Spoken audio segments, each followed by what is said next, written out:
It's not often that you buy and sell a player twice, much less so in the space of 8 years. But that's what's happened now, as we say goodbye and farewell to Nemanja Matic.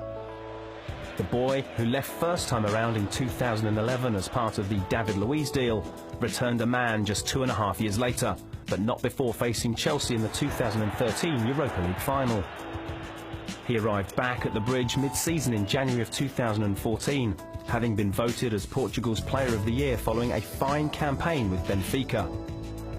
He brought that form with him too, and instantly, his first league start of his second Blues spell came in what was arguably the performance of the season, as Chelsea ended Manchester City's 20-game unbeaten home run and made it a genuine three-horse race for the title. Branislav Ivanovic scored the famous winner, but in the middle of it all, the way his Serbian colleague utterly dominated the previously untouchable Yaya Toure made people realise just why the club had been so keen to get him back. Matic had instantly made himself a nailed-on starter in the centre of midfield, and although the Blues fell just short of title glory that year, the following campaign would not disappoint. That summer, the Blues added the craft of Fabregas and the goals of Costa.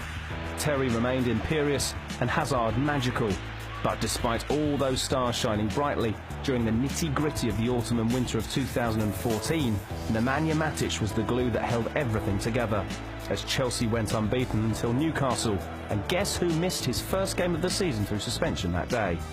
Such was his importance that everybody noted that fact, and therefore those same fans were greatly troubled when a rare moment of madness against Burnley cost him a place in the League Cup final. Everything was about what Chelsea would do in his absence. Tottenham, of course, were beaten anyway, and Nemanja kitted up to join in with the celebrations. The capital won Cup, his first medal as a Blue. The second was only 3 months away. This was a team so consistent in terms of selection that team sheets were almost an irrelevance during that run-in. You knew the Chelsea 11, and you knew who the anchorman was. The clean sheets through the spring made sure no one would catch the Blues, and it was Matic making sure that the opponents weren't getting at the back four. When the trophy was handed over, he deserved to lift it as much as any of his colleagues. He was one of 6 Blues in the Team of the Year as picked by the PFA. Like so many of those champions of the year before, however, in that title's defence, Matic struggled to match previous standards. Less consistent under Mourinho and less selected under Hiddink, 2015-16 brought little to remember for Nemanja, save perhaps one absolute stunner of a goal against Everton.